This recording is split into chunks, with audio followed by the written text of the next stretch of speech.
7:07. Sorry for the delay. Welcome, everybody. If you would join me for the Pledge of Allegiance.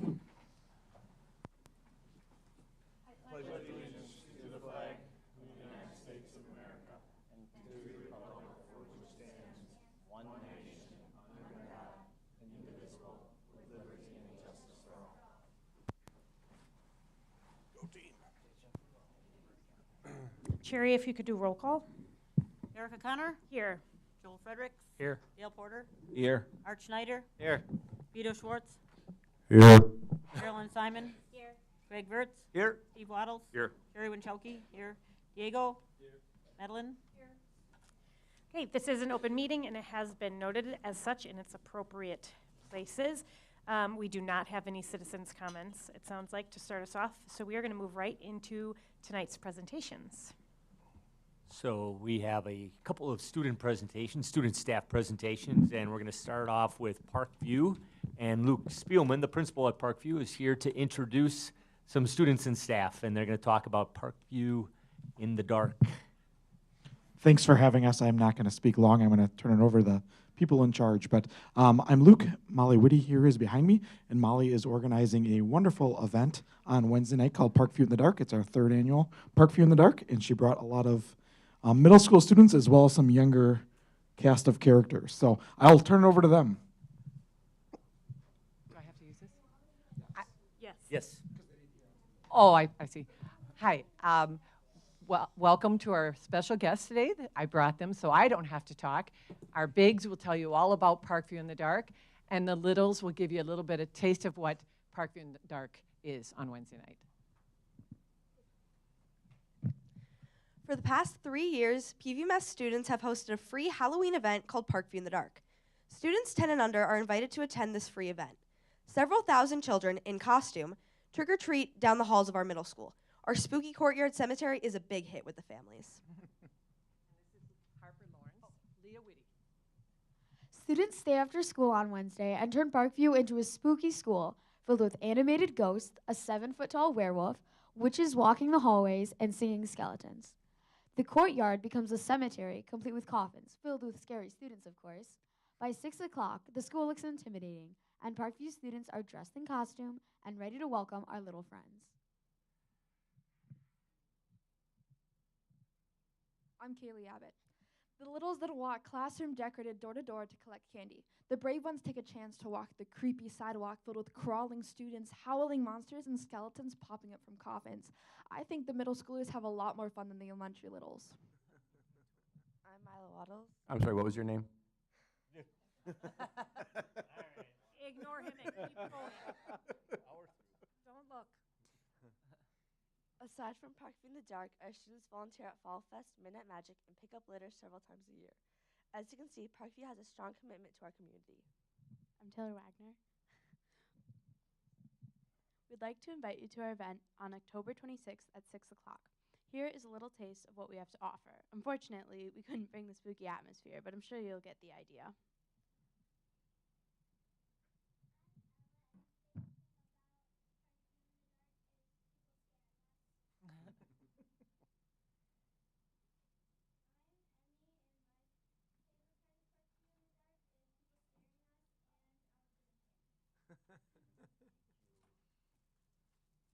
Save the good stuff for us over here, kids.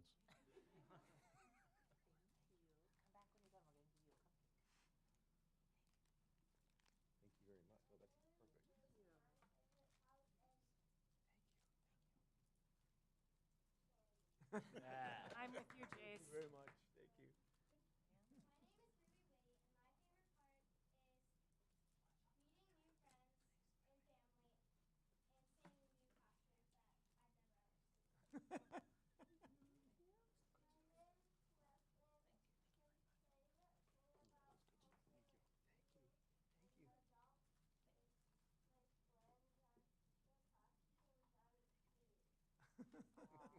Awesome. Excellent.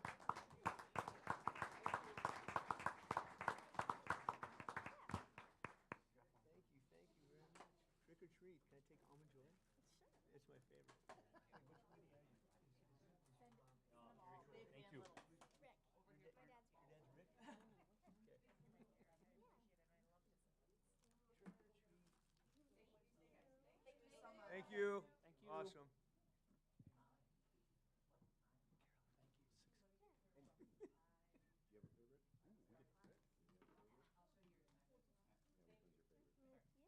Send an email, Art. So as the student said, and Art just asked a really good question, this event is possible due to many, many, many student volunteers. Molly, how many students are volunteering? 175 student volunteers, as well as a lot of adult volunteers. As we said, it's a free event for families, so we have lots and lots of kids and lots of candy, but all of that is donated by Parkview families, as well as community businesses who have given us donations to help pay for this event. So thank you to those groups too.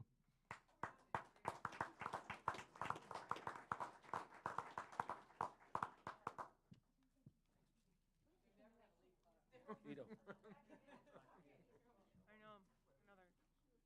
Well, they took cupcakes too, that's awesome. Oh, yeah. Okay, then next we have Rick Whitty and Andy Trudell, and not sure any other staff members, but Rick is here to talk about a leadership initiative that they've started at MHS with some of the athletic teams, but I'll let him explain more in more detail. Do I need to use this mic? Yes. All of you do. It's for the people at home. Okay. Look how good. I'm going to take it out then. Needs a filter. All right, good evening, everybody. My name is Rick. Thanks again for having us. I'm going to keep this real short so I can turn it over to the real show here, these young men from the Mukwonago football team. We've got Nate, we've got Jay, we've got Ty, and we've got Jackson down there going to speak about what we've been doing since August. So just real briefly, Coach Ganevak and his football staff, you know, they take physical training very seriously. Just take one step into our weight room, see how these guys train, go watch them at practice. Clearly, the physical side of the game is taken care of here at Mukwonago. Coach and his staff wanted to be, they've always been intentional about the culture side, the mental side, and leadership. It's clear you spend any time with this group, and they treat each other well. They treat the people around them well. But they wanted to take it up a little bit, another notch this season. They wanted to be a little bit more intentional with the mental and the relational side. So they had both of it. So in short, like how we speak to ourselves and how we speak to others is really important, and we wanted to spend some time talking about that before the season and then throughout the season. So to be short, like these guys will take weightlifting and moving their body properly as a life skill. Like it helps them on the football field, but it's something that they'll take with them the rest of their life. And we wanted to treat the mental side of that as well, self-awareness, self-regulation. These sort of skills are also life skills. And we wanted to make sure we were spending time, taking time out of an already busy season and preseason and being intentional about that. So put together a bit of a program we call a Leader's Mindset. And we started in August with just the seniors. And when the season started, we had the entire team. I'm going to turn it over to them. They're going to tell you a little bit more about it. This is Nate, by the way. Hi, everybody. Thank you for letting us present here this evening. I would first like to thank Coach Whitty and Coach Ganevak as well for giving us the opportunity. We were hand-selected, which means a lot to, I think, each of us. And so I'm here I'm kicking this off with kind of how we started. We started in August. They just kind of pulled us all in a team room. We thought we were going to get yelled at a little bit. I don't know. But yeah, no, they handed these books, and they said, this book called The Twin Thieves is going to single-handedly make you a better team. And I would like to disagree with that statement, because I feel like although the book was a helpful tool, it was a combination between the coaches, my fellow teammates. I felt much more welcomed, and just like the book in general, it taught many life skills, but without the ability to put those to the test, they're just words on a page. So I'd like to thank the entire staff, my teammates, and even just other people at school for making this possible. So thank you. General thoughts on the book, I guess I kind of just gave them, right? But I feel like it really helped. I'm not really from Mukwonago originally, so I came here, and I came from a small school, so I didn't originally have a ton of friends, but these guys really helped me open up, and I feel like I'm part of the team. You know, I'd take these guys in any back alley anywhere. I trust each of them with my life, even Jackson. So my favorite all-time part of this book came a little bit later in one of the chapters where it talked about this thing called E plus R equals O. What that stands for, it's a formula. It stands for event plus reaction equals outcome. For me, I like to overanalyze things a lot, and it really helped me because, I don't know, so I wear this bracelet, and I never thought that I would care so much about a little piece of plastic, but I don't think I've taken this off in a really long time. But what E plus R equals O mean is, it means event plus, oh my gosh, I'm repeating myself. So what it means to me is, you know, we can't control the outcome and we can't control the event, but we can always control our reaction to the event, and that will contribute towards the outcome. Whether I'm at practice, whether I'm in school, I can sit through an entire class of school and just be like, you know what, I'm not gonna do anything. I'm gonna sit down, I'm gonna fall asleep. And obviously the outcome is negative. But one thing this program has taught me is that, you know, you decide your own future, I guess. And if you take that extra step, if you decide to go the extra mile that maybe someone else went next to you, it'll pay dividends. So thank you. Good job, Nate. All right, I'm Jason Hoppy, and I'd also like to thank Coach Whitty and Coach G for allowing us to have this opportunity.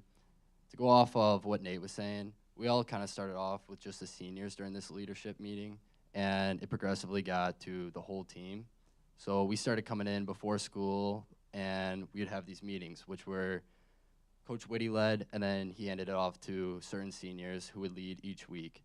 And to start it off, we start with the DOT, which is an app that we use to help control our breathing, help us get our mindset right.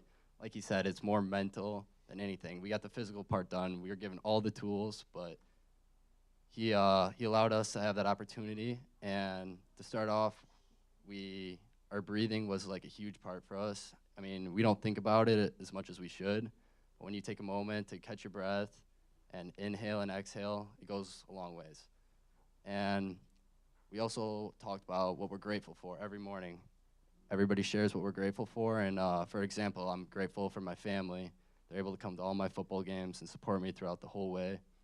And we always celebrate something. And I'm celebrating that we made it to round 2 of the playoffs. I mean, I wouldn't want to do it with anybody else. And I think this program that we have going on is something special, and I wouldn't want to do it with anybody else. Thank you.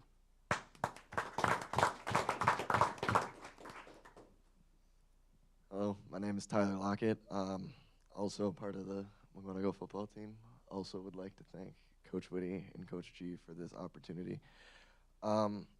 So along with the meetings we had in the morning, we would have these senior presentations about the book that we were reading.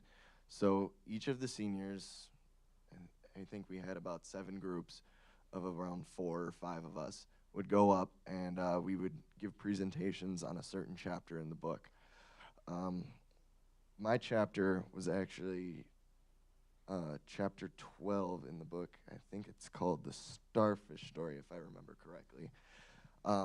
But I personally thought that story was very influential to me. It is about a old man who's walking on the beach, and the tide is really low, and he catches this boy throwing a bunch of starfish back into the sea. The man walks up to him and asks him, "What are you doing? This isn't going to help anything." The boy responds to him, "Well, it just helped that one starfish survive." And I personally found that very influential, not just as like a team for the football, you know, you're trying to bring everybody up, trying to help everyone when they're down, but just in the school in general. You know, you see all these people that you just kind of walk by, don't know what they're going through.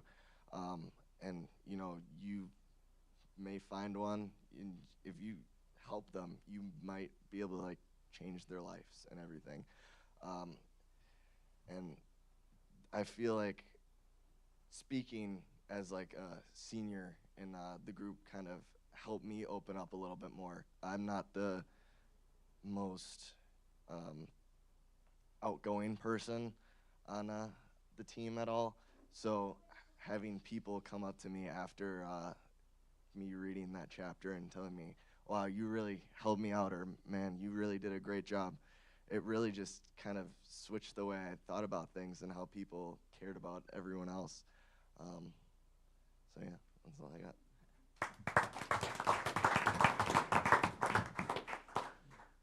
Hi, my name is Jackson Link, and so I'm here to really talk about now after the full season has gone by and we've done all the meetings, we've done all the presentations, and now we're in playoffs. So we really want to hone in on the we're a team, we're a family kind of mindset. So now that we're like in the final stages of the playoffs where it's one loss and we're gone and we need to like cherish the time as a family as much as we can, we're starting to do this thing called a hero, a highlight, or a hardship. And it's pretty much talking about the few key aspects of your life that help make you who you are and kind of help bring and show everyone that this team and this like leadership group that we're doing isn't a place of judgment, it's a place of like vulnerability, showing that you're able to be vulnerable and no one's going to judge you for that and make fun of you for that. They're going to help welcome you and make you stronger because of it. So when I went last week, my hardship was my parents got divorced when I was 7. And I spent a few good years of my life wondering what was different from me than the person next to me. Because my parents were divorced, but everyone else's weren't, at least most of them. And I would always wonder, was it me? Was it something I did? And I would just wander like mindlessly through a couple years of my life, not knowing if it was something I did or why it happened to me and didn't happen to someone else. And then I eventually figured out like help from my friends and people outside of me because they told me it wasn't my fault, and it helped recognize that you're not going to be able to control everything and you need to make the best out of what you can. So I figured out that you aren't able to control everything, and if you just focus on what you are, like E plus R equals O, you just focus on the reaction part, your outcome will be a million times better. Which then after that, it brought me to my highlight, which is how everything came full circle. And I still remember back to at least freshman, sophomore year when we were grinding through those summer practices, and I was like, man, I really don't want to do this. I just want to quit and go home and lay on my couch because that's what most people do during summer. And I just remember saying to myself this year, man, I have one guaranteed football game left. If I wouldn't have stuck it out, it wouldn't have been with these guys. I wouldn't have made the second family that I have now. And it just shows that if you stick it out, you go over those hardships, you find your heroes, that let you make it through life, it really just shows what you'd be missing out on if you quit on yourself. And I really didn't think it would help because, you know, you always have those people who won't go with everything. But as soon as I said what I did, 2 other younger kids who you would not have like thought of as someone to come out told me what they were vulnerable about, and it really showed how much of a family and like type of area we're creating, because now they're able to be vulnerable who they probably wouldn't have been if we never did anything at all. So overall, it's been a really good experience for me, and I know it's definitely helped most of us, like Nate said and Ty said, and it's just getting to know everyone and just really becoming a family. But otherwise, thank you for your time.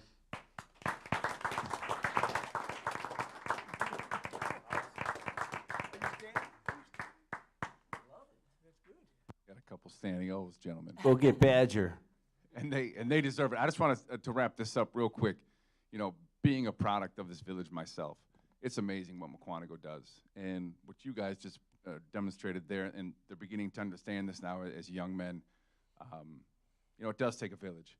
And when we give young men an opportunity to be young men, to practice gratitude, to celebrate their lives and also what's going on in other people's lives, and to show that true strength, like, hey, this is me, this is who I really am. I'm bringing that to the table, gentlemen. I hope you do the same. It's unbelievable. Being around you 4 has been fantastic, and I want to thank Coach G and his staff. And then the other 2 that when coaches get involved in this sort of stuff, it exponentially makes us stronger. And we've had 2 other coaches, Coach Justin Last, Coach Scott Skornica, who have been to every session on behalf of these young men as well. I wanted to make sure I mentioned that as well. So thank you for your time. Thank you, gentlemen. Thanks, guys.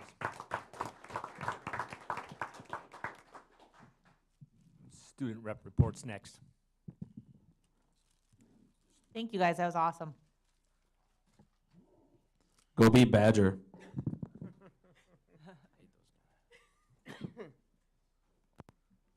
All right. be starting the rep report with Mukwonago High School. Students from Mr. Weineke's and Mr. Germain's manufacturing classes had the opportunity to go on a field trip to Generac and Eagle. Additionally, starting in November, counselors will be meeting with all juniors to discuss post-secondary planning and schedule further meetings if needed. A lot of the juniors were asked to fill out an interest survey, and they'll be assigned with counselors based on that. Counselors have also begun running small intervention groups that will run for 5 weeks, addressing barriers to attendance for our students who had 20 or more absences last year. Key Club has been very active, helping with football concessions, participating in many parts of the Jack-o'-lantern jaunt, helping with the Hollow at Phantom Lake, assisting with community education craft classes, and collecting donations for UNICEF. And lastly, for the high school, the student of the month this month was Davis Vega, who is actually my cousin. Going in the family, I guess. Parkview Middle School's September collection for childhood cancer was a huge success, and as a school, they raised a staggering $2,398.78, crushing their $1,500 goal in just one day.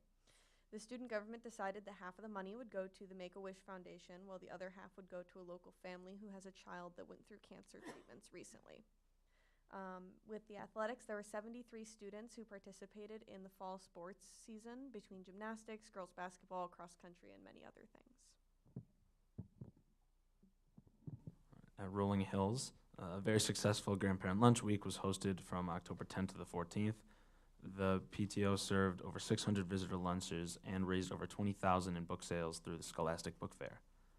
Also, there were great presentations from the Village of Mukwonago Fire Department during Fire Prevention Week, and pumpkin carving for the Jack-o'-lantern jaunt by Mrs. Lang and Mrs. Menchaca's classes. At Section Elementary, the week of October 10th through the 14th, the section hosted a Sandwiches with Someone Special lunch with help from the PTG. So this was the first time hosting the event, and it was a huge success, with 860 parents and grandparents alike joining their students for lunch and then shopping at the Scholastic Book Fair. On Saturday, October 14th, Section Elementary hosted Comedy Sports as a fundraiser for their 6th grade end-of-the-year field trip. And Section 60 is a fundraiser for the Section PTG, which students raise pledges to participate in an additional 60 minutes of physical activity during the school day. And so this fundraiser was a great success this year and raised over $15,000. At Big Bend, an after-school craft class called Bit of Boo was a huge success. Students made glitter pumpkins, mummy candles, light-up skeleton hands, and lots of creepy crafts with the help of MHS Key Club members. And a brief congratulations to Melissa Kiesow for representing BBES at Big Bend at the Mukwonago Area School District Rotary Teacher of the Month. Melissa has taught at Big Bend since 2017, and during that time, she has taught 4th and 6th grade. Congratulations. Eagleville hosted its 3rd annual Halloween hike. Students earned the opportunity to paint pumpkins, and then the PTO set up a hike through the woods filled with pumpkins, decorations, and more. I wish they did that when I was there. At Eagleville, staff have been reading a book called Mathematical Mindsets. So as the staff learned about their growth mindset in math, 1st, 2nd, and 3rd graders have been building their own growth mindset as well. So they have been participating in a series of lessons and activities to change the way they view math and how to approach problem solving. Students in 4th, 5th, and 6th grade worked together to research an expansion to the school's butterfly garden. So they identified butterflies that they wanted to attract and then the plants that they eat. And they all got to participate in planting new additions to the garden.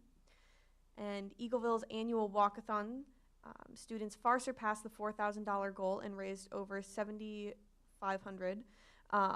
Miss Hoyne and Mr. Stye both got pied in the face as a result. During Clarendon's One Book, One School event, they had several community readers stop by to read a chapter from the chosen book, which was Friendship According to Humphrey. Clarendon recently collected items to donate to Hawes, reaching almost 200 items. During the October staff meeting, teachers participated in an activity called Compliment Necklace. They created a necklace and wore it on their back. Then they spent time writing compliments to each other. One of Clarendon's 2nd graders was recognized by the staff by creating and writing them a super roar. He was super appreciative of the way staff handled the severe weather shelter. And finally, Prairie View welcomed many parents, grandparents, and other special visitors to the school during the week of October 10th through the 14th for their VIP lunch week. Guests were able to shop at the book fair and enjoy a yummy lunch with their students. Prairie View also celebrated Fire Safety Week on October 14th, and the Kettle Moraine Fire District came to the building to discuss fire safety, and students were able to compete in an obstacle course. So thank you to all the members of the Kettle Moraine Fire District for your partnership with Prairie View. Thank you, both of you. And then our last presentation tonight is our strategic plan update, Human Resources and Pupil Services.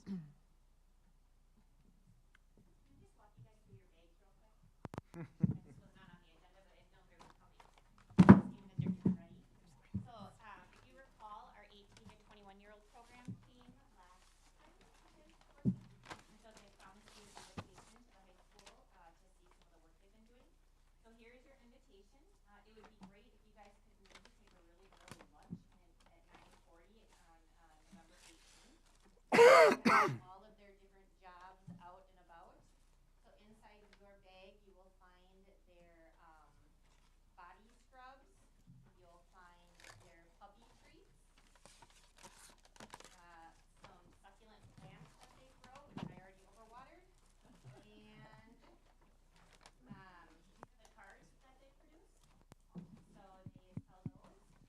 There is a brochure on the puppy love stuff. And then also in here is a Joe to Go gift certificate. So when you come on that day or another time, you can bring this along and come get a coffee up at the high school. So they would love to see you guys there. So that's my plug. Very cool. They did a really nice job with So there's going to be stuff Thank you very available much. for Thank sale you. there? will this stuff be available for sale? Of course. I'm sure as a board member you'll be really, really excited. All it wide open. Everyone needs to pass their puppy treats. I did it already. I did it already. So anyway, thank you guys for having them come last time and earlier. They worked hard on that. Thank you.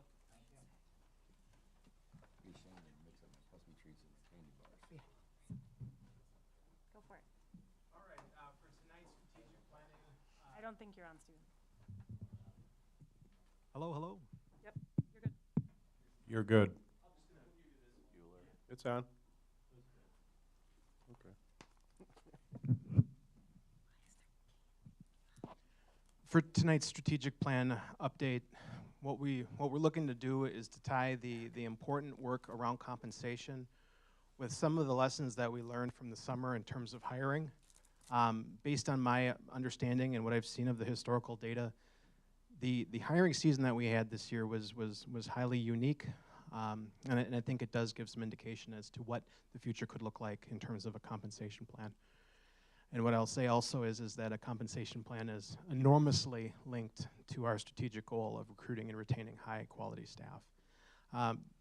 Our overarching goal, our vision, the Mukwonago Area School District will utilize best practices to hire, retain, engage, and develop a skilled and talented workforce to serve students, the district, and the community.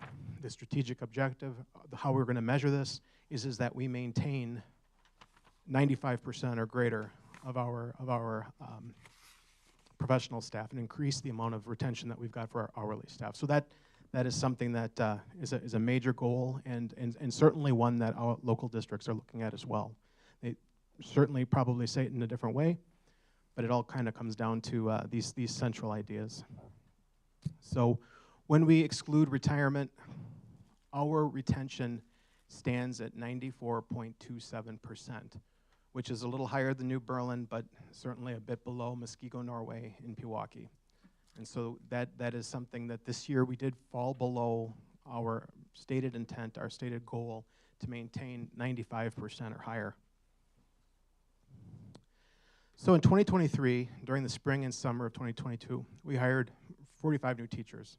The number of new teachers was substantial relative to prior years. And it's something that other districts have seen. And we've met this hiring challenge with smaller pools, hiring pools of candidates than what we've had in the past. Used to be, you'd get candidate pools in the hundreds. That's not the case anymore. for specialties like career and technical education, advanced science and math, those sorts of things. That is increasingly harder to hire for smaller pools. So we're constantly in a competitive stance as we pursue high quality candidates. And also, as we will see, to retain those staff that we need in order to maintain our comprehensive programming. So our departing staff, taking a look at where folks went. We lost staff to Waterford, Merton, Waukesha, Muskego, Norway, Milwaukee Public Schools, Arrowhead, and Elmbrook. And of course, we got staff from some of these places too. It is interesting to point out, it's not a school district, but several of our staff are now faculty at Carroll University. And so, to kind of highlight this, again, kind of going back to what I said just a few moments ago, we do have a teacher shortage. There's not as many folks going into teaching. And for more of these geographically distant locations like Mukwonago, highly desirable communities to live in, again, there's advertising that needs to be done, and again, everything we can do to maintain attractive and very interesting offerings in terms of the careers that we're offering and the benefit packages and salaries that are associated with that is what's going to help us take the best that we can. So, another interesting thing, and not an excellent thing by any means, was that we did have 5 applicants decline our offers of employment after they had verbally accepted. So that means that I talked to them, we talked salary, they got a follow-up email confirming those details. We were talking about a background check being something we were going to set up, as well as the drug and health screen. All of that information, ultimately, we didn't hang on to those 5 folks. And so, music teacher, elementary classroom teacher, teacher of the gifted, a math coach, and a social studies teacher. Now, what I would point out from a hiring perspective is this is a broad swath of specialties. When it comes to finding an elementary classroom teacher and social studies teacher, historically, those would not be positions that we would struggle to fill. We would not struggle in that area. So where did they go? Where did these folks go? We lost 1 to Heartland Lakeside, 1 to Waukesha, Franklin, and Oconomowoc. So taking a look at where some of those folks went, that's where we landed. Some anecdotes from the summer. We had 1 teacher leave for another district for $17,000. We had a brand new social studies teacher with a master's degree, no years of experience, back out of a verbal agreement to make an extra $6K in another district. 2 CTE staff members got significant offers from other districts and left. We had to make several significant counteroffers to retain staff that sometimes, and not always folks that need a consideration because of market realities and paying folks in that regard. And pay, of course, has been a point of concern in exit interviews. Not everyone, but it was a definite theme in our exit interviews. So in our recent compensation efforts, I think that we're strongly poised to continue to go into these next coming years. The efforts of 2021 and 21-22 definitely put us in a better position than we would have been as we consider what we need to do in order to systematically improve and have great intentionality about where our compensation goes. I do see that as a very valuable place to start when we talk about retention. So in the past, it was $44,500 for someone coming in with a bachelor's degree with no years of experience, and $48,000 for those that came in with a master's degree. We committed to compensating teachers for at least $1,000 for each year of experience, and that helped us to become more competitive. It helped catch up folks that their salaries, given where they were in their career, had lagged since Act 10. And so we were able to do that, and that establishes a very strong foundation for consideration of our next steps in terms of what we want to do. Here are some numbers in terms of our hiring competitors. Muskego, Norway, New Berlin, Waukesha, Mukwonago, I just put it in as a reference.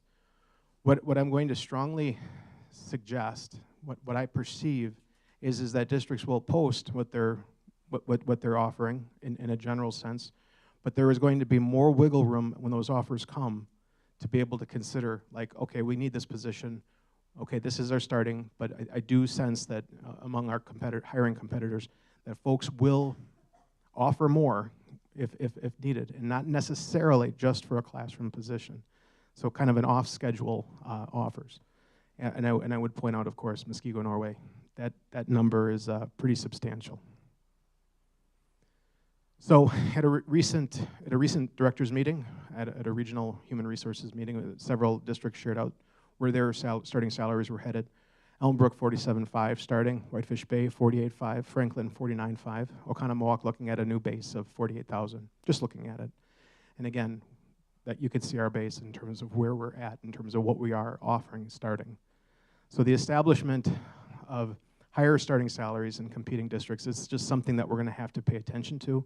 Compensation from a district employee standpoint will always be on the table.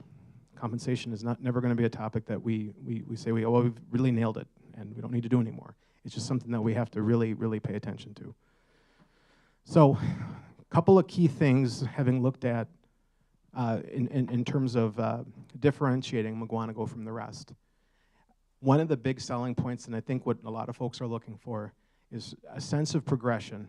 Where will I be 5, 10, 15 years from now? How will my salary progress? That's something that's very, very important. Currently, a part of our system is we do provide a pretty substantial dollar increase for master's degrees. Currently, we offer for national board certifications, teachers get a substantial raise. We could also look to expand that out to cover school psychologists and others with national board certifications. And of course, growing our own within our district, if there are programs or training opportunities that we deem as a district that are important, that we really feel should be looked after in a financial sense, those are good ways to consider doing that. And then finally, because we do live in an age of accountability, is robust, holistic, and meaningful teacher feedback. And so giving teachers the opportunity to grow professionally and to improve. And as we formalized in 21-22, the board endorsed the practice of if you're on a plan of improvement, we're not going to look to improve salaries for staff falling in that direction.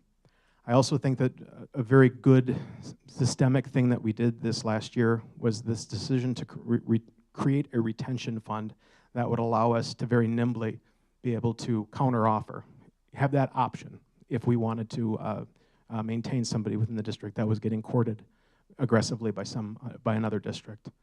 So these are 4 kind of basic general ideas to wrap our minds around as we think about compensation for teachers, for our certified staff, and how we will maintain our competitiveness. And so what we've got is several really, really strong steps to being in a strong position to take the next step, which again, that's inevitable. We're always going to be working on compensation.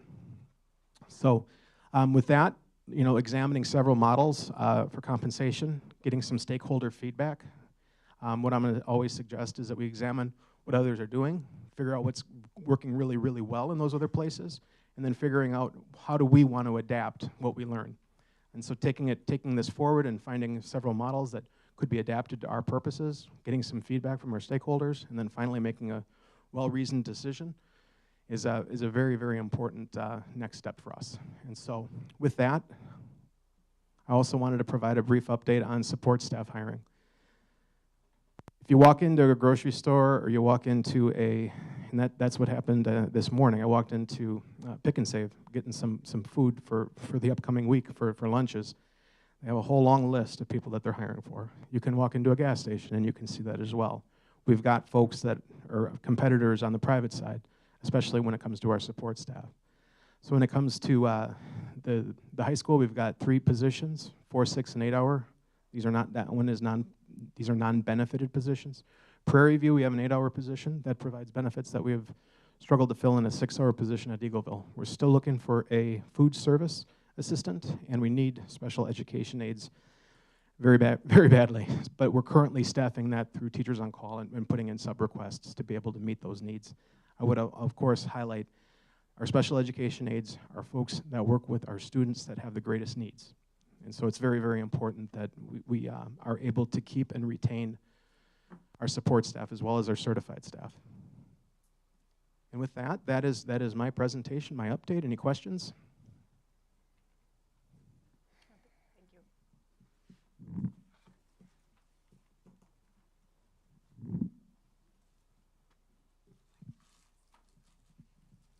Buckle up, folks. You got one more.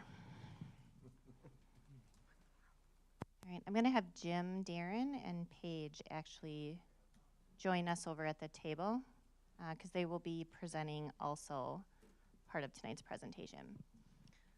But I'm going to go ahead and get started. So I did make some updates to the presentation. So those updates will be put in the board packet for tomorrow. The link is still active and working, but I did make a couple of updates, so you'll see that. So I just wanted to start off the presentation tonight just talking about, I alluded to this last time I updated the board about us beginning a comprehensive school mental health academy.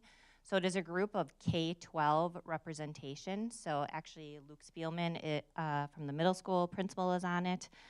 We have a school psychologist, our elementary special education coordinator, and then we have 4 general education teachers, 1 from the elementary, 1 from the middle, and then 2 from the high school. A high school counselor, and then myself. And so we're working with a number of other schools across the state. We meet monthly to talk about what needs we have as a system and then how we merge the needs that we have from the elementary and the secondary into one aligned continuum of services. I've spent a lot of time in really wanting to, and we're going through this committee, is looking at the general education perspective. So our pupil services our staff, like our school psychs and our counselors, we get really used to talking in our own circle, but our general education teachers, the vast majority of our employees, we also want to make sure that we have very feasible mental health pathways that they know how to access for the students that they see every day in their classroom as well. So getting real clear with our communication. So part of the work we've been doing is looking at these 6 different pillars. So there's a continuum of supports that I mentioned already, and that really is looking at our Tier 1, so what is universally available to all students. Tier 2, what are some more intense services? Maybe it's, I'll use counseling, the counselors as an example. So Tier 1, everybody has access to counselors. They all have their classes, their counseling lessons in the classroom. Tier 2, we might have identified a student who's struggling a little bit for a variety of reasons. Maybe they meet with a counselor once a week, or they have a every other week check-in. And then we have a Tier 3 structure, which would be maybe having somebody come on site to work with a student. Maybe they'd be meeting more frequently, and the intensity might be different. So that's sort of the different tiers of support we're looking at. And right now we have we have a really pretty good structure for Tier 2 and Tier 3. We're really looking at that Tier 1 access for all students. The second piece of that is the collaboration aspect, so between pupil services, parents, community members. So what does that big picture support piece look like? We spent time looking at a needs assessment and then mental health referral pathways. So in general, to sum that up, so what do we need? How do we access it? Where do we find it? And then sustainability. So some of our positions right now are done through our grant monies that we have received from the mental health grant, from ESSER. We have some dollars from the Get Kids Ahead initiative. And so we've been using some of those funding pieces to put some of the Tier 2, Tier 3 things in place. And so we need to look at just what is our sustainability over time. And as we look at that question, then we need to decide what does our data tell us. So what has been successful and what do we really need to make sure that we are maintaining and sustaining for our students. So the next piece just looks at a continuum of supports. So again, talking about that mental health promotion, looking at our K-12 curriculum. We just did K-6, as you guys recall. We're doing 7-12 now. Looking at our mental health, staff wellness, and then we do PBIS as a system. So that's sort of that general Tier 1 piece. We talk about early intervention. So if we see a student who is starting to flag, whether that's academically, emotionally, might be a number of circumstances outside of school, what can we do to be proactive and intervene early? Treatment, so we work a lot of times either with counselors or therapists that come on site, but we also work with families in partnership. We work with the county on wraparound services. There's a variety of different pathways for us to help provide the best support for a student. And then also just always looking at how we are responding to crisis. And Paige will actually talk a little bit about that from the high school perspective. But what are we doing when a student is in crisis, and what do those support plans look like? All right, so the process that we've gone through so far is to assess our system, take a look at what is our improvement goal, and then we'll, in the upcoming weeks, start talking about doing small test changes. So the two things that came to the top after spending some, we met August, September, and we've already met twice in October.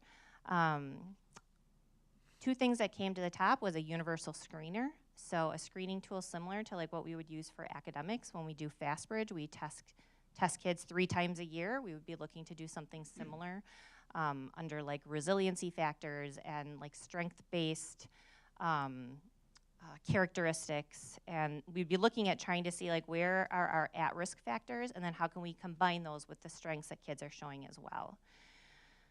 The other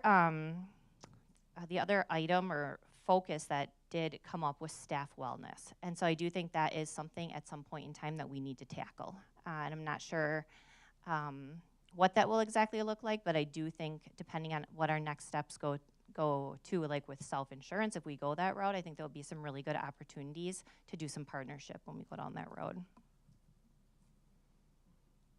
So I just want to share a little bit of the YRBS data, and Paige and Jim will be sharing more. But what I wanted to focus on, and Steve, actually I thought about this from a question you asked me, was what does it look like when we start to compare our mental health needs to how students are performing in school?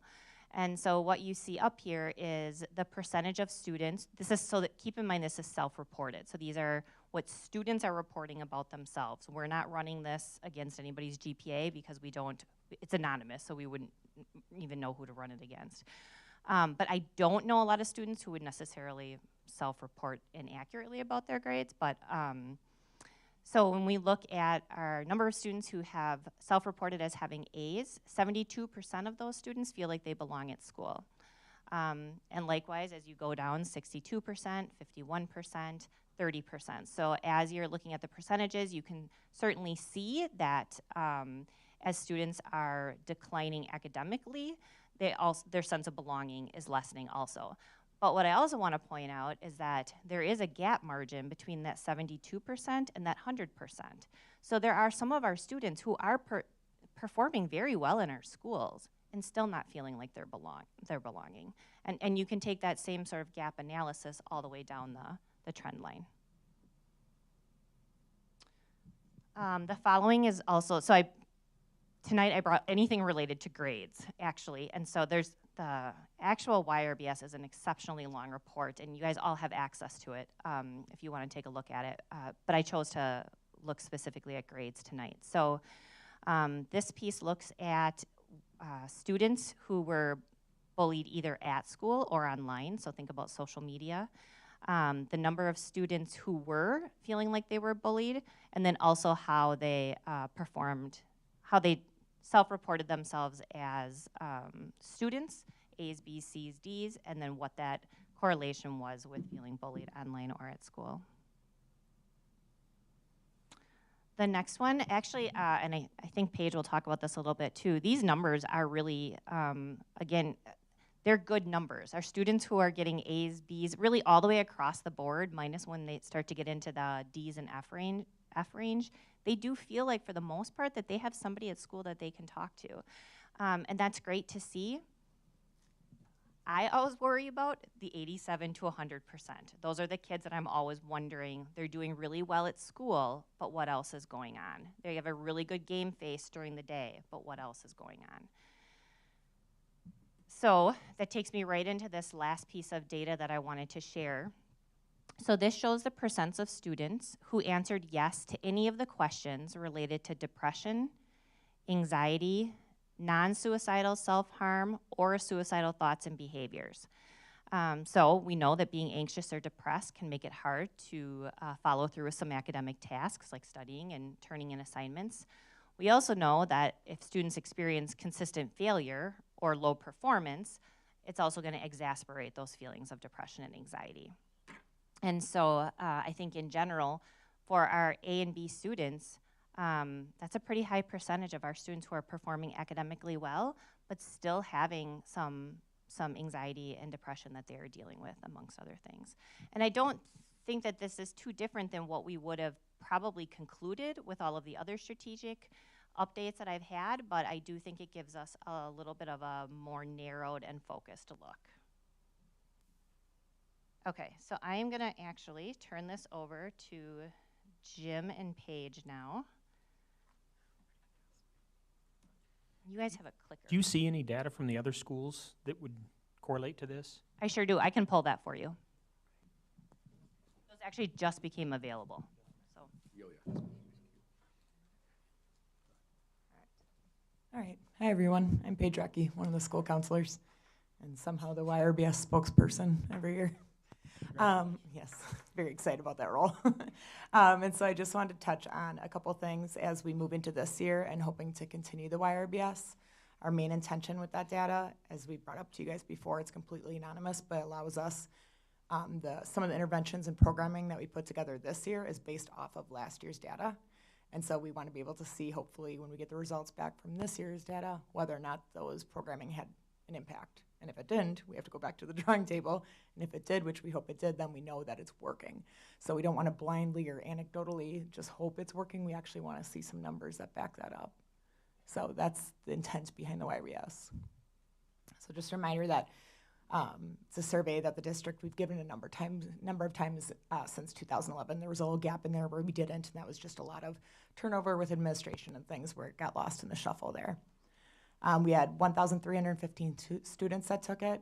Students are allowed to opt out. That's made very, very clear to parents and the students. They can opt out entirely out of the YRBS and not do it at all. Is that just at the high school, or? Yes, right. Currently, we just give it at the high school. Yeah. It is available at middle school, but we have not. But so this number is reflective of the high school then? Correct. Yes. Yep. So there's roughly 1,300 kids who took it. Only 91 about opted out. So there was some that didn't opt out formally. They just didn't take it. Students are allowed to, as well, just skip questions within it. It won't discount their data. It'll still keep in for the questions that they did answer. So here's the opt-out form, just to make it clear. Like I said, we had 91 parents in grades 9 through 12 who opted out, so about 5% of our student population. So the information we got was still very accurate and something that we could go off of. So even if we maintained these same numbers moving forward this year, it's still a good chunk. Like, it still gives us a pretty accurate picture of what we're looking at with our student body. Not surprisingly, the largest number is 9th grade parents who opted their student out. I don't think that should surprise anyone. The younger the kids are, the more protective we feel of them. But we did have a pretty good chunk across the board. You know, there wasn't anything where seniors just didn't at all. That's still a pretty sizable number. So our formal data point would be our YRBS survey that we want to see, again, like I said, whether or not our programming is working. Again, that's anonymous, so all it does is give us a snapshot of our students. There's no way that we could actually go in, even if I really wanted to, no matter if the student put the most inflammatory comments in there, we can't find them. They go through an incognito login. I don't know if you guys remember how annoying that was, but it was. But it served its purpose and made sure that we couldn't go back and see what any student had answered and directly tie it to that student. On the other side, we had our informal data point, and that was a student connectedness survey. When I was here a couple weeks talking to Student Learning Committee, I believe it was, we had mentioned that. And that was one where it was not anonymous. The students knew it was not anonymous, but we were trying to make sure every student had a trusted adult in the building. And if they did not, we wanted to make sure to get them matched up with a trusted adult in the building. So that's something that we'd like to continue to do, because we want to recognize those kids that do not have a connection and make sure we find them one. In that survey this year, we made a couple adaptations. One was saying, if you don't have a trusted adult in the building, do you have a trusted adult, period? Because a student could maybe they're very close with their aunt and that's who they confide in. That's fine, but we want to make sure that every kid has some trusted adults in their life. So the top 3 areas of concern, like Christine had pointed out, and probably not shocking to too many people, is the anxiety and depression. The numbers are pretty shocking, but the fact that that's a concern, that's a nationwide concern with students. Bullying, with 27% of our kids having reported being bullied, and then AODA concerns with alcohol, marijuana, and use of prescribed drugs. So within that, with the AODA concerns, that's part of the grant that we'd written for AOD services, which is the detour programming and things that we brought into the school now. In the past, a student could go on a Saturday if they received a violation at school of those AODA policies, then they could go on a Saturday and do this remediation, this restorative justice. That was hard to get kids there and hard to get their parents there because there's a parent portion as well. So new now this year, we just moved it into the building and we just had our first session. We just hosted it at district office. So hopefully that'll help, and that's something that we can continue to expand. I mean, it would be great if the need wasn't there, but since it is, then we would hope to expand the programming around it. So just to say how we're addressing these primary concerns, because like I said, the point of the YRBS is so that we can see whether the things we're doing are working. So for the anxiety and depression, you've heard a lot about our internal and external partnership with GALS, so students can see our GALS partner directly in the building, not related to their insurance. And then once they've met those roughly 6 sessions, or if it just seems like their needs are more intense than they're able to handle, then they will refer them out, and that would be the external partnership with GALS. If a family absolutely could not afford it, then we have some funding as well to make sure those kids get the help that they need. We also partner externally with Cornerstone, so Katrina Tarkargi, now it's called Life Stance, but it's in the 400 building across from Boneyard. They come in once a week as well to the high school. We did a complete overhaul this year of the advisory lessons that we're working through and tried to make sure that the lessons, some of the feedback that we got from the student advisory panel was we kind of have like a heavy topic, and then it would move on the next week to homecoming themes, you know? And so we tried to make sure that constantly looped back to what was going on. And we're still adjusting that now that when we have an SEL lesson, we want to tie it up with another SEL lesson afterwards to try and make sure that we're looping back to that. Christine and I are working with GALS, with the GALS to do some parent nights. We did 2 last year, so we'd like to continue to do those. And in addition to that, this year we convinced her to run a small group, which will be starting November 8th at the high school, where students and parents can opt into it. And it's Mindful Minds, it's called, and it's essentially coping skills, anxiety reduction. So that'll be our first time running that small group at the high school. Again, totally voluntary. Parents have to sign off on it and everything like that, but it'll be nice to kind of have that group and provide those services in the building. And then the SCRAP program is a student concern response plan. That is for our students who have some extra needs that do not have necessarily a 504 plan or an IEP, so it doesn't reach that level, but they do need extra supports. It might be something temporary. They went into a treatment program, for example, and are coming back out. That doesn't automatically warrant a 504 plan or an IEP, but they do need some transition plan for coming back. So we're launching that right now. Each counselor right now at the high school is creating one scrap on a student that they have concerns about early on, and then we assemble the team around them, which is all of their teachers that they would have. If they had a coach, the coach would be involved. If it was truancy, then probably Nicole Insmeyer, social worker, would be involved. So that scrap program will be launching right now. Is all of this remediation, all of these steps, is this basic, is it, when someone's reporting anxiety and depression, are you able to judge that level? Yeah. Where they're just saying, sometimes I get anxious, sometimes I'm sad, versus someone who has clinical issues? I mean, Yep. Does this? Yeah, we wouldn't be qualified to gauge that, but that's a good question because sometimes students will say, I have anxiety, and it's, no, you're anxious. You're having anxious feelings. That's 2 completely different things. That's one of the things that the screener could help us gauge a little bit if we went the direction of that universal screener focusing around that. The universal screener wouldn't be anonymous, where the YRBS is, so it would allow us that access. And that was the other part of this, is how much of this is all self-reporting, then how much demographic do you have to go into, are there subsets that are more at risk or having more challenges than some of the others? And if it's all anonymous, then. Yeah, it's basically male, female, and 9, 10, 11, 12 is about as deep as it goes, yeah. So that screener would be helpful. And then in addition to that, this partnership with GALS is nice because if I referred a student out, if I referred Jim out to GALS and they were working with them, we use a collaboration forum where we go back and forth working with Zarina is her name that we work with out of GALS. So she'll say, this is escalated past a level where it's just anxious feelings. And then that's when we refer out to the external partnership with Erin Kelly, who is a certified therapist out of GALS. So basically it's just a first level screener of, and you go from there. Yeah. The next was bullying. So again, focusing on those advisory lessons, speak up, speak out. I bet the high schoolers would probably say they're tired of hearing that at this point, but that's our anonymous reporting program so that students who don't feel comfortable maybe coming down to the AP office or down to the counseling office can report that way. We're running small counseling groups, which was mentioned at the start of this, that focuses on our students with 20 or more absences from the 21-22 school year, because typically a student isn't just choosing not to come to school, there's something else going on there. So hopefully we can address it, whether that's bullying, family issues, physical health, mental health. And that's our RAMP groups. So trying to build relationships with those more high-need students who oftentimes are feeling disenfranchised with the school or feeling like they don't have a connection there. And then the highly reported concern of the AODA use. So we'll be having a parent night, again, looking at alcohol and drug abuse and use and how parents can support. So not just looking at here's how you can identify if your student is doing these things. It would be helping them understand as well, why are they doing that? Can we get to the root of it and can we address that rather than just grounding your kid because you found a beer under their bed? Like that's not helping get to the reason why they have that down there. The detour program, which I had just mentioned. The vape detection systems, which I know Holly Bodish is still looking into as well. Those are complicated because if the vape detection system goes off, somebody has to be there to address it. Otherwise, it's just going off and there's no follow-up on it. So that's still a work in progress. And then the advisory lessons focusing on healthy choices. There are just a couple DPI changes to the YRBS for 2023. So asking more about their social media use because we know the impact that's having on kids' mental health. It's huge.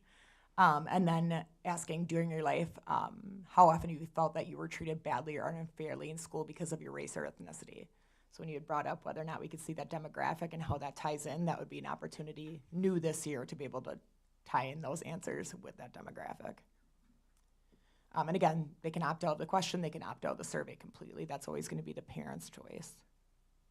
Can I just say one more thing? So on one of the slides it had mentioned WIAA violations. So the Stop and Think course that it's is called, I met with Jim and Andy Trudell, I don't know, maybe a week or two ago, just regarding seeing that if a student either self-reported or if a student was on their second violation, if we could look at doing like some type of a reduction for like course completion. Because we know that our kids who stay connected in our clubs and activities have a better chance of being successful. And so we're looking at that option and seeing how we can move that forward maybe at the end of the fall season, but take it into consideration for winter season. Can we back up one slide? Yeah. One more? There's one about bullying. When you're asking about Back bullying. here? Did it ask them if they were being bullied at school or just bullied in general? It said bullied. Both. Yeah, at school, and then it said at school or on social media. Okay. Yeah. And it's tough. I mean, for administration, that's a pretty tough gig when kids are being bullied outside of school, but it impacts them in school. It's a tough line to walk for them and for the counselors too, you know, where we say, disengage. Could you block that person? Could you take a break, you know, from social media? And I mean, if you have kids, you know, that's a tough sell to get them to actually do that. So we did phone free Fridays, trying to encourage kids to at least take a one day break. Marginally successful is how I will phrase that. So Probably yeah. increased anxiety. Yeah. But we're going to keep pushing that stuff because, yeah, the social media is a real culprit right now. I would say kids don't get to go take a break from it when they get home. It just follows them. And then we did have many positive things about our kids.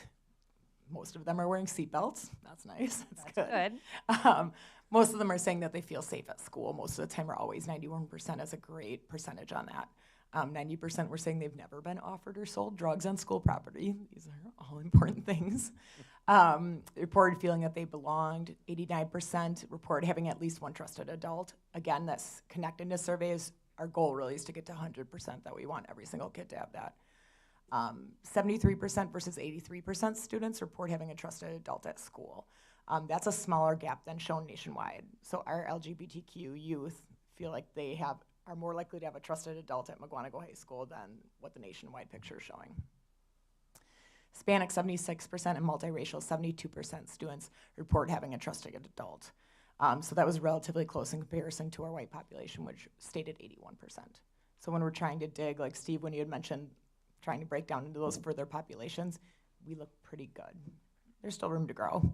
76%, 72% isn't great. Still a big number. Yeah, yeah. And then our intentions are just, like I said, for the 22-23 school year, it's just so that we can see whether or not our programming is being effective, and if not, if we can go back to the drawing board to come up with a better plan. That's it. Hopefully I didn't talk too fast, because I talk fast. What is cisgender? That was on one of the previous slides. I don't know what that is. Yeah, it would just be you identify in your biological, in your birth gender. So Not gay. you would be, you would probably consider yourself cisgender. Okay. As well. Are you profiling her? Yes. I did. And that's, I had to look that up too. That was a new term to me, but. Yeah. BTQ. Were there any surprises in that data that you saw? You know, I think it confirmed things I probably thought, like the number of teens feeling like, I don't remember, I don't know if it was Dale or I can't remember who I talked to originally, like just kind of a guess, like what would you think the number of students are that are having anxiety and depression? And I thought at least half of our students. I don't know, would you guys make that same as student representatives? Do you think that is not to put you on the spot, but I totally am. Do you feel like that is a common, something you're hearing from your friends or your social groups?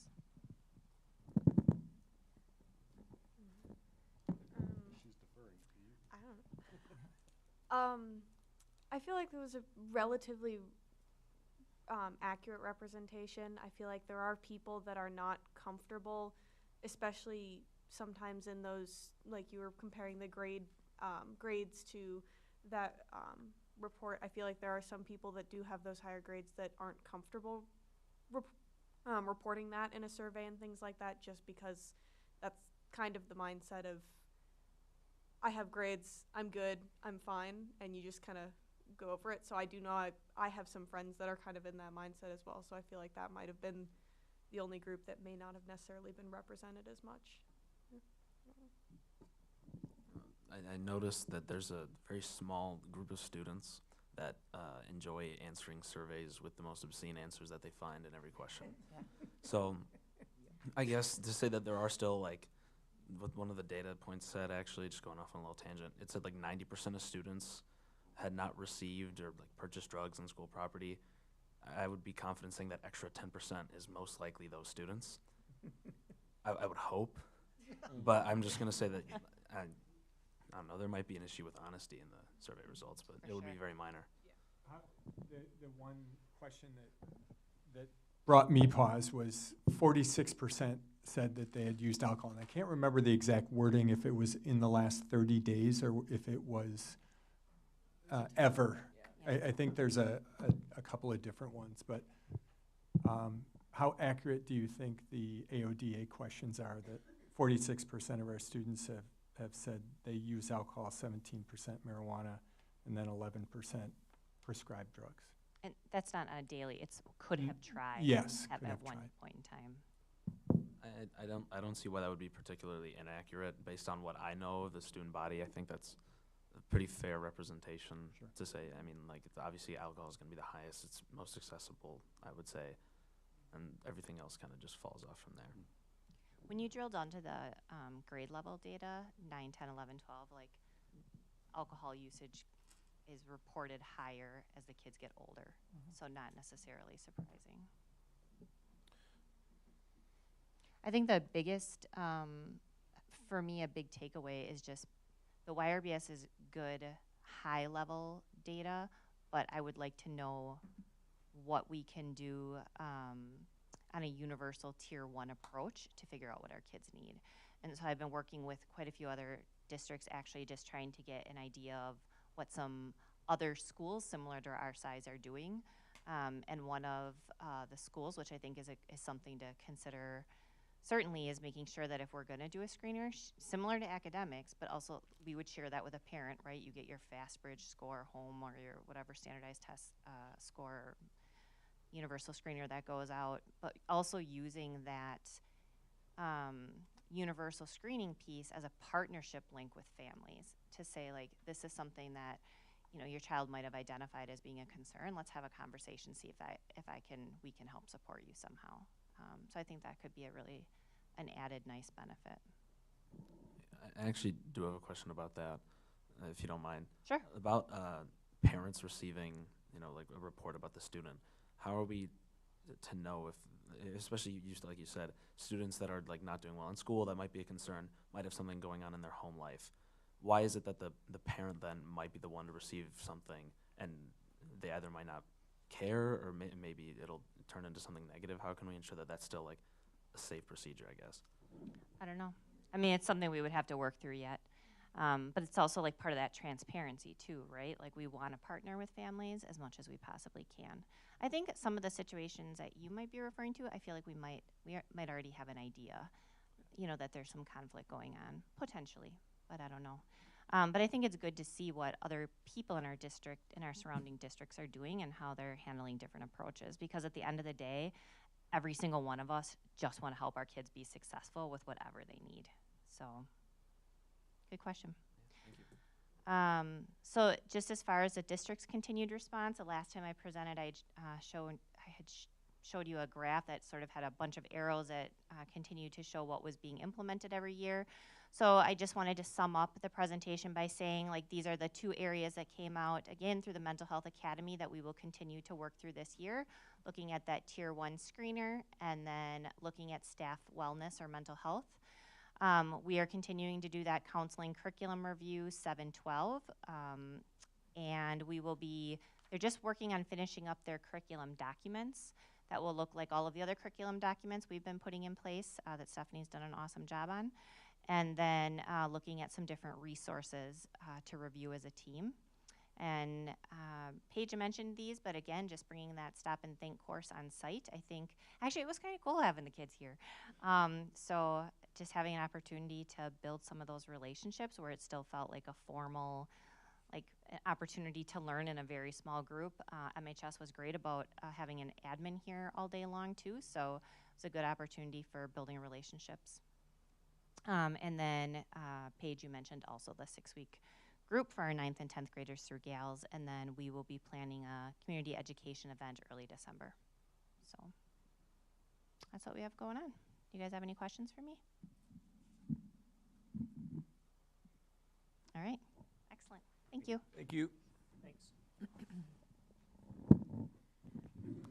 Okay, we are going to continue on through the agenda, and we're going to move into the consent agenda. I am looking for the approval of the school board minutes from September 26th, 2022, as well as the approval of the board work session minutes from October 18th, 2022, and approval of voucher number 138945 to 139231 in the amount of 2.1 million and change, and receipts for September 22 totaling 4.7 million and change. Do I have any questions, comments, or concerns? Just one. My name is spelled incorrectly for the record. In the board meeting minutes? All of them. In all of them? This is the first time you're bringing it up, though? Never Did you noticed. just go back through This all is of the wrong. meeting minutes? Never This check is the spelling wrong. of my name. Is that not correct? It is, but it's Steven in the minutes, and it's not spelled that way, so just throwing that out there. So it has not been him. None of his votes have counted. Just kidding. Okay. We'll get I them should correct. go home then. Anybody else? How are your names? Did anyone else check the minutes ever to know if your names were spelled correctly? Okay. Hearing no other issues, these are all approved by consent. All right, and then we'll go into our committee updates, and we'll start with Student Learning Committee. Just to point out, I don't know if anyone has gone in and clicked on the minutes for Student Learning as well as personnel. They are more detailed minutes as of our discussion last month. For more information, our directors are taking notes and adding them more, so feel free to click on those to get a more clear picture of the discussion, kind of more updated one. Definitely open to suggestions if you're still not feeling you're getting enough information from them. Okay, we talked about the YRBS survey, which we just discussed in detail, and Stephanie's here to discuss the current status with the Human Growth and Development Yeah, before I do that, Christine and Paige were also present to talk, give an update on our ramp program and JITO at the high school. But I did want to mention, just make sure everybody's on the same page for human growth and development. Did a presentation on that committee that has met 5 times now, the community committee. Next school board meeting in November, I'm going to be bringing forth the approvals that we would like made from that committee work. Really, the committee split into 2 ways. One, some things that we're going to look for approval for immediately. I'm going to be sending out very soon, but I wanted to talk to you guys at the meeting first. I'm going to be sending out to you a document with links, things about the decision, more information to give you the month to look over it.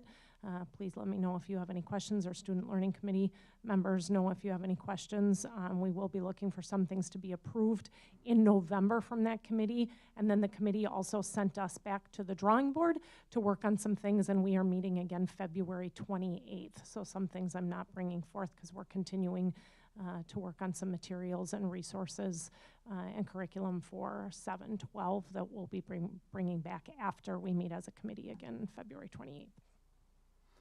I'll just advise the rest of the board, there's a lot of info in there. Start early. Would you like to share with, in regards to the book? So I sent an email out to the board addressing that, I think, if there's any questions. We had discussed the policy of if there is a concern over a book, and so we went through that policy, and then we had a discussion on that in the meeting, and that is pretty much what our meeting was that day, with a short meeting. Yep. All right, great, thank you. Personnel committee update? Sure. We had a community education update, teacher liquidation fee, NEOLA policy review, and substitute teacher fill rate update. Stephen? Are there any questions on? Is your name spelled correctly? Really? Awesome. The appointments, the fill rate, and the NEOLA policy review will come forward for action items later this evening.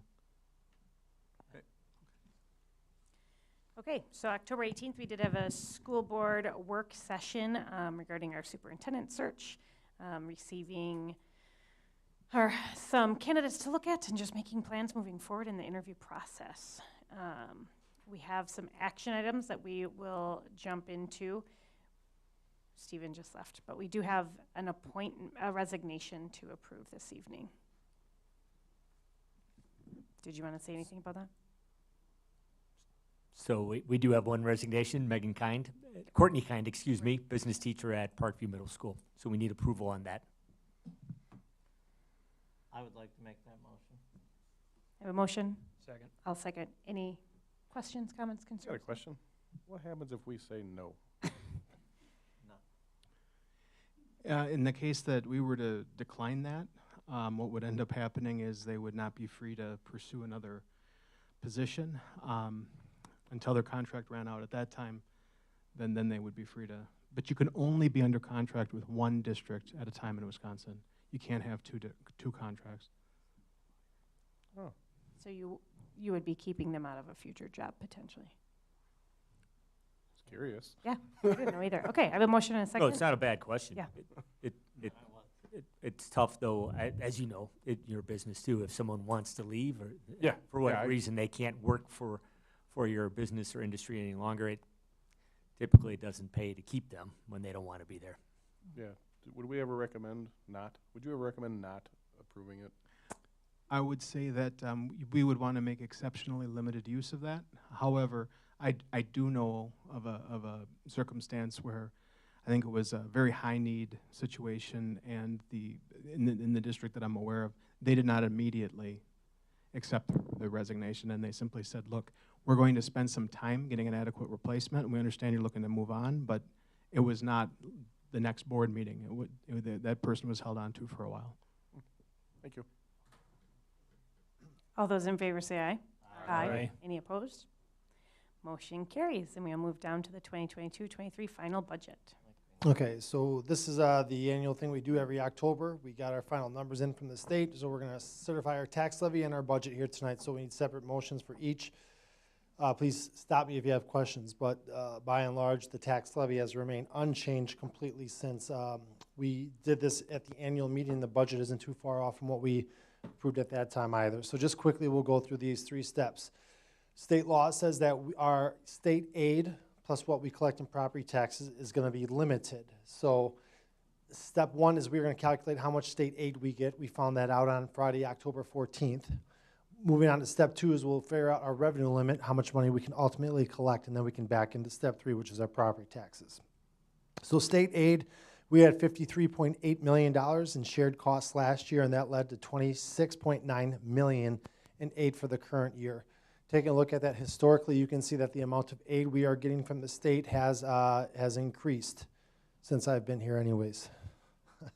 So, shout out. We need Great job, Tom. Self shout out. We predicted $26.6 million in aid, which was a 12% increase, and we got 26.9. So we were able to accurately figure out with an increase in the state biennial budget towards K-12 education what our share was going to be. And we got really close to that number. So we got $26.9 million in state aid. We got a couple other relatively minor state aid sources. Altogether, you add up those state aid sources, it's just over $27 million. So that's step 1. Let's calculate our revenue limit. How much money do we get altogether? Every school district calculates their number by multiplying their dollar value per member by their 3-year average. You can see our number in the 22-23 school year is $10,016. That's basically tied for last in the state out of 422 districts. So we take our number, we multiply it by our 3-year average, which is 4,659 students. The basic revenue formula says we'll get $46.6 million. From there, we add on a hold harmless exemption.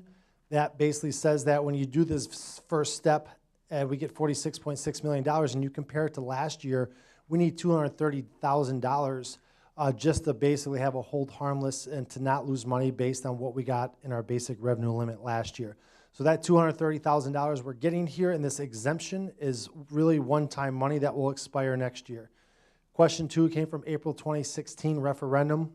When we had the additional square footage that we added on, the voters gave us permission to increase our tax levy by that amount to pay for the extra utilities. We have declining enrollments. Unfortunately, our our third Friday full-time equivalent number went down by about 43 students. In essence, every single year we have about 400 seniors that graduate, and then we replace them with about 280 kindergarten students. So there's just natural bigger class leaving, smaller class coming on. What we typically always see is that every single returning class, so like 5K goes to first grader, first graders go to second grade, those cohorts almost always grow, like universally always grow. So our classes, my son's in 4th grade last year, and now he's in 5th grade. As he goes from 4th to 5th, that cohort grows throughout the entire district. The only exception in about the last 10 or 12 years was COVID. A lot of kids didn't return to school for whatever their personal situation was. So let's throw a mulligan onto that particular year. This past year, we had a few classes, a few cohorts for the first time did not grow. I don't have an exact reason for that. Perhaps really high home values made it really difficult to move into the district. I'm guessing at that one, but for the first time in a long, long time, we had a few class cohorts that did not grow. Nonetheless, we have a declining enrollment exemption for $230,000. We have an $800,000 bill that we add to the tax levy, to the revenue limit rather, that gets redirected to students who attend private voucher schools. So that number has grown from about $500 and some odd $1,000 to almost $800,000. So each and every year that thing is growing by almost 30%. So altogether, when we add up our revenue limit, it totals $48.296 million. So that's how much money we can collect altogether. Vito? Can we back up a second? Yeah. So I have an understanding. So we brought in 200 and some odd kids, and we graduated 400 kids. What you're saying is from kindergarten to the senior year, we almost double our class size? Yeah, it's historically has gone from like almost 300 to 400, yeah. That's pretty cool. It grows 10 kids a year. All right. Typically, I mean, So- historically. So how big is our kindergarten class, Tom? In terms of district resident students, 280. When you count the open enrolled kids, it's about 310. So 280 to 400, a little bit over 400. So not quite double, but not quite just, double, right? Just every year we add kids Yep. to the grades, and just because we're awesome. The old Vertsy saying of destination district holds true. People do move here because it's a great place to be.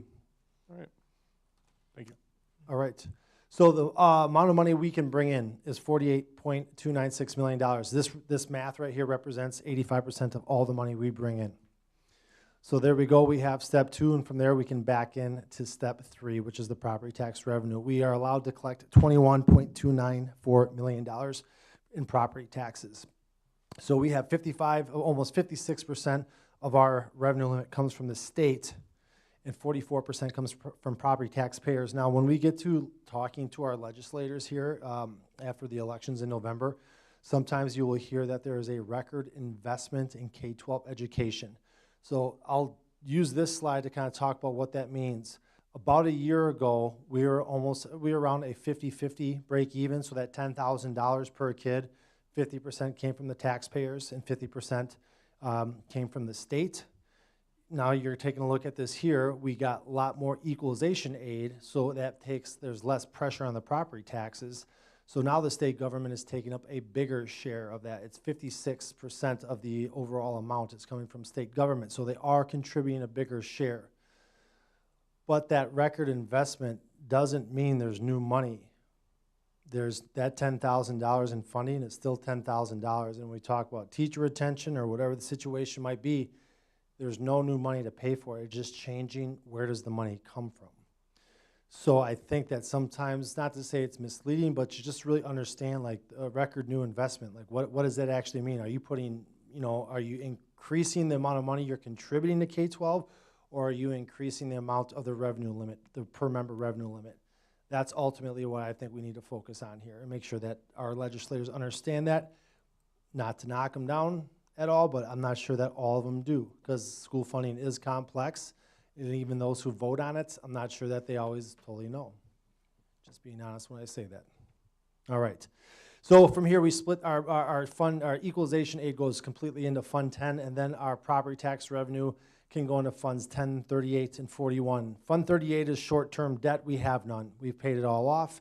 So what we're proposing for our tax levy, and this is on page 5 of the budget booklet I provided, we're going to take $800,000 of that amount and put it into Fund 41 to put that towards capital projects. This has been our long-term stride to set money aside proactively to preserve our buildings and to do projects as they come due. The remaining amount, $20,494,000, will go into Fund 10. All right. From there, that's everything on the screen there is governed by revenue limits. So the amount of money we can place into those 3 funds is governed by that law. From there, we are going to add on 2 more tax levy amounts. The first one is for our referendum debt, which is governed by district residents. We'll levy $9.5 million. All right, and we'll pay off 3 years' worth of debt this coming year. And then we have $150,000 to pay for our school resource officers in our community education program. And we add that all up, it's $31,036,000. That's a 0.2% decrease. Our mill rate is $6.53. Here's our proposed long-term tax levy strategy. We are entering the 3rd year of that, where we continuously drop that down lower and lower each and every year to make sure we try to keep our residences' tax bills constant. Now, there are some referendums occurring here in November. The town of Mukwonago is having one for their fire services and whatnot, and the village of Mukwonago is too. So based on the outcome of those, that could move property tax bills, but it's just important that when you look at that to say where did that increase come from, it will not be coming from K-12. Ours will be holding. The only exception that might occur to that is if there was a reassessment done in a community and somebody's house value went up exponentially more for whatever the reason might be. Absent that reason, everybody's K-12 tax bill will stay relatively the same. If not, it will shrink. When you take a look at our mill rate, that's the rate of taxation per $1,000 of a house's value. This is the lowest recorded mill rate in the 30-year era of revenue limits. So revenue limits have been around since fall of 1993. So this is $6.53 is the lowest by a lot. So we're looking for a motion here, and we need a roll call vote then. So there's two things we're looking for. One is to approve the tax levy. You might agree with the tax levy but disagree with the budget, or vice versa. The second motion then we're looking for is going to talk about our budget overall, and I have a summary here, and this is on page 6 of the budget booklet I provided. All funds here are the same from what we talked about the annual meeting in August, with the exception of Fund 10 and 27. So with that being said, Fund 10 has changed only to reflect the federal grants that we received and the associated expenditures. We approved a budget in August that was basically break even, but we decided we're going to use some of the fund balance we had, the surplus funds we had last year, and we identified $992,000 worth of one-time things we would do, therefore creating a budget that had a deficit of $992,000. So again, that looks big, but when you realize we are doing these one-time projects, it does make sense. This budget here has a much, much smaller deficit. So you could think of a break-even budget as being $1 million of a deficit, but this budget is almost break-even because we have a number of one-time revenues that are being reflected here. And our ultimate deficit is much, much smaller than that. So we have with the money that we left behind last year, we are not using much of that other than what we've already identified. And when we count our year-end revenues or one-time revenues, we're in a much, much better place. Fund 27, we just really finalized some of our teaching hires. So when the budget amounts move for receipts and expenditures, it's teachers electing their health insurance. In August, there's a number of people that are still making that decision. So some expenditures really aren't finalized really until after the school year begins. So the other funds are done. Again, they have not moved at all since we last spoke of those in August. Do you have any questions I can answer about anything that I've talked about with the tax levy or with the budgets here? I could talk a lot more about it if you want me to, so go for it. All right. I would like to make a point, however. Back on July 18th, you gave a formal prediction of what you thought the state aid was going to be for this year. Do you know how far off you were this year, Tom? Yeah, I do. You do? I know you keep track. Did you do better this year or worse? So I predicted 26.6 million. Uh-huh. It was 26.9. Close. What did I say on July whatever? What was the number? Well, you said 26,629,992 to be exact. Yeah. Yeah. Only a difference of 276,000.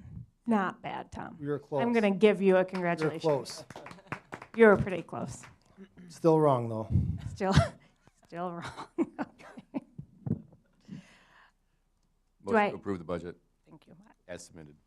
And I will second. Any other questions or comments for Tom? No. You said you wanted a roll call vote on this? All right, Cherry? Erica Connor? Yes. Joel Fredericks? Yes. Dale Porter? Yes. Art Schneider? Yes. Peter Schwartz? Yes. Carolyn Simon? Yes. Greg Wirtz? Yep. Steve Waddles? Yes. Jerry Winchowski, yes. Great. Now I'm looking for a motion for the 2022-23 tax levy. Motion to approve. Sorry. Go ahead. Make a motion to approve the tax levy. A motion Second. and a second, and we'll roll call vote this as well. Jerry Winchowski, yes. Steve Waddles? Yes. Greg Wirtz? Yes. Carolyn Simon? Yes. Peter Schwartz? Yes. Art Schneider? Yes. Dale Porter? Yes. Joel Fredericks? Yes. Erica Connor? Yes. All right. Teacher liquidation fee. We're liquidating teachers. Motion to approve the teacher liquidation fee as submitted in the minutes. I'll second that. I have a motion. I have a second. Any questions, comments for Stephen? Did everybody look at it? Good job, Stephen. All right. All those in favor say aye. Aye. Aye. Any opposed? All right. Motion carries. Thanks, Stephen. Coming on up. Good job. I do appreciate everyone having read that. Okay, safety drill summaries. We've submitted our safety drill summaries for you. We just are looking for you to accept those as presented here, and if you have questions, we can certainly talk about those. But by state law, we submit the results of our safety drills, and then we submit those to the state. I would like to move that we accept this. Second. I have a motion and a second. Any discussion, comments? I have one question, and that's per district. So that Mhm. requirement is just as long as the district does it, it doesn't need to be building specific. No, each building does their own, and then we submit those, all 8 school buildings have their own report that we submit to the state. I was gonna say, I think Cherry has a hard copy over there if you want to look. No, no, what it was written here was each school district, so I didn't. Yeah, we submit them all as one district. That's it, that's my only question. Anything else? Okay, all those in favor say aye. Aye. Aye. Any opposed?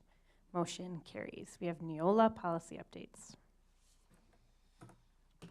All right, we took a look at the policies related to definitions, parliamentary authority, student supervision and welfare, and they're separate policies, but as they pertain to admin, certified, and support staff.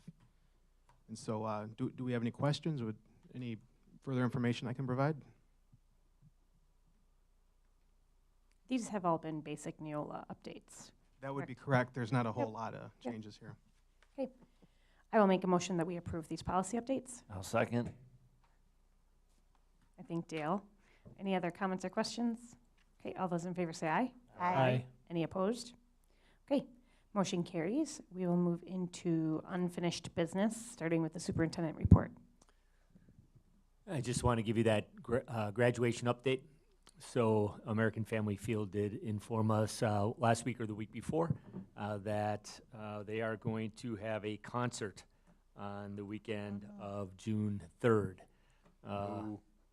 It's George Strait and Chris Stapleton. So we cannot be at American Family Field. So we're planning on having graduation here at Mukwonago High School, be on the football field, Lynch Stadium, on Sunday, June 11. We don't have a time yet, but we'll share that information in the next couple of weeks. The only other option was to go late in June, Sunday, June 25, or a weeknight, the 13th and 14th. So June 11th. Wanted to make sure there were no questions or concerns. Was the weeknight not something the kids wanted to do? So in the past, we've discussed weeknights, and for the most part, that's not been well received by families who have family members traveling to come watch. So were enjoy the celebration. Were the kids and parents involved in this decision at all to go to the football field? We talked. Instead of those options. We talked about that here. I'm just curious.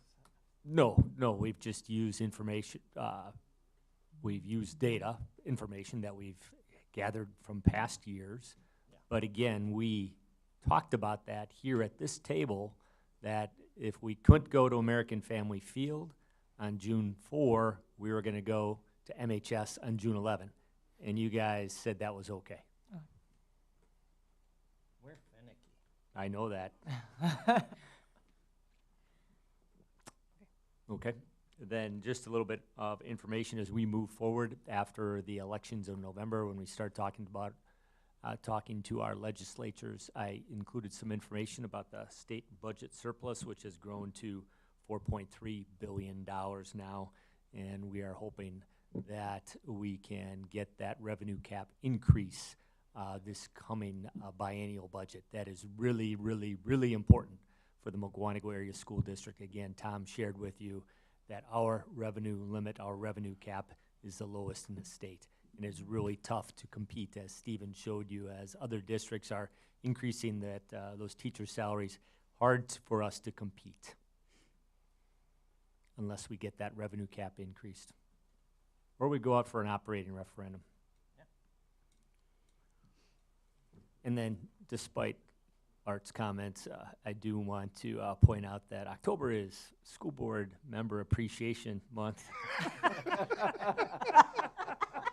And I do want to say thank you.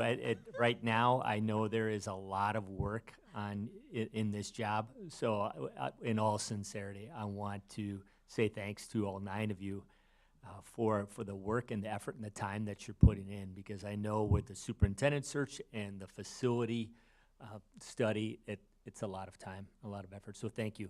And Erica's homework. I was just about to out myself. And the homework, yes, thanks, Dale. That's true, and that's up next. I was going to say, good segue, Dale. Thanks.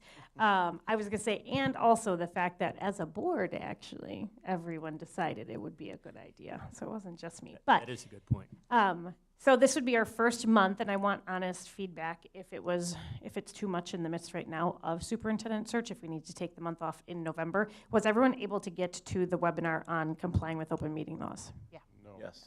Yes. Well, I did the PowerPoint. I did Steve's Nope. PowerPoint. Yep.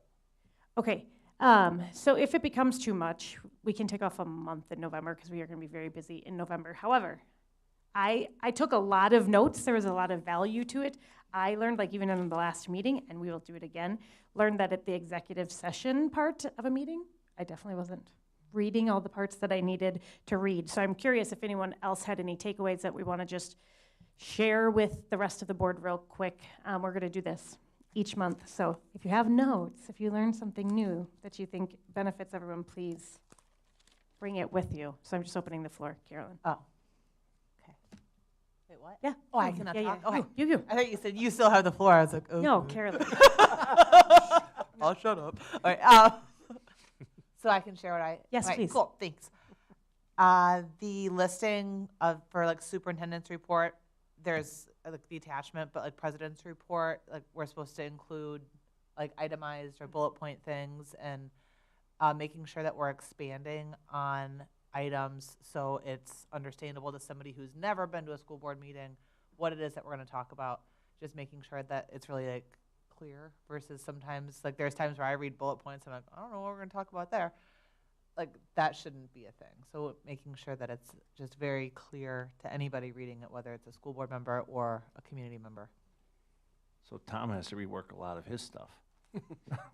Don't get too detailed. Well, I do think that was also in the packet as a whole, right? Not just the agenda bullet. I think the agenda bullet has to be clear, but they can click on it for that additional information. Right. Yes, yeah. Okay.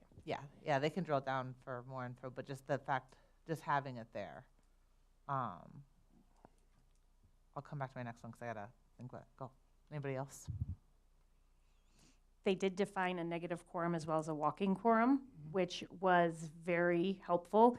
Negative quorum at 10 minutes, walking quorum at 12. If you don't watch anything else, please go to those and watch those, because I think that that's something very important for all of us to understand. It's really about transparency and how we're doing the job of the public in the public, not behind any sort of closed doors or phone calls or emails or texts. So they did a really great job explaining the difference between that, as well as consent agenda and citizen participation at meetings. Anybody else have any notes that they learned from? If you didn't get a chance, please go back and at least watch a couple of the parts, because I found it very valuable. Those of you that watched it, would you agree? It wasn't bad. It wasn't bad. It could have been worse. Really, I mean, It was. easy to understand, and It was valuable. It was a good reminder for me included. For example, what Carolyn mentioned with those agenda items under the superintendent's report, the board president's report, also with the posting to make sure that the meetings are noted properly. And so it was just a good reminder for us to make sure we're conducting business and that the public knows what business we're doing. Terry. For public comments. For public comments, it did, where I saw we always sit here and we do not comment. It did not say that we can't discuss. It said we shouldn't discuss in extent, but we can have a. It referenced the board policy that every school board can have a different policy, and we currently have a policy that says that we don't discuss. So if that were something that as a board we had wanted to change, we could. I think it's risky, but. Well, it did fall back onto the board policy, correct. Carolyn. So the other thing that I learned and I don't know if we'd ever want to do this, but we did the roll call vote tonight for Tom's stuff. That's something that any board member can call for any action item versus just us going 1, 2, 3, yay or nay. You know, we can roll call it, which might slow down the whole process, because sometimes I feel like if we quickly get to the vote. Well, and I think that's a good reminder that if anyone is feeling like there's some uncertainty here, Yeah. I think a lot of times we're trying to gauge the temperature of what's going on, at Right. least I am. Right. But if anyone has that opportunity to be like, I would like Right. a roll call vote. I here." mean, we've Yeah. done that in the past, and there were certain board members that wanted to do that, so. I'm doing it every time. No, I'm just Yeah. kidding. I just never knew that anyone could just say that we want to do it that way at Yeah. any point. So that was interesting. That was my last screenshot. So for those in the room hearing the discussion and those online, we as a board have taken on a online training module that we committed to as a board each month to go through these modules as to legal responsibilities and roles of governance and other things. So we are recapping them here every month for your listening pleasure. Yep. Okay, and that is all I have for the board president report. What's our next one? I will email you. I don't know off the top of my head. It's the next one in the list. The next one I down? have to Okay. go back into the module to find out, Okay. sorry. So Sean, we have legislation and correspondence. Yeah, so a few items of recognition.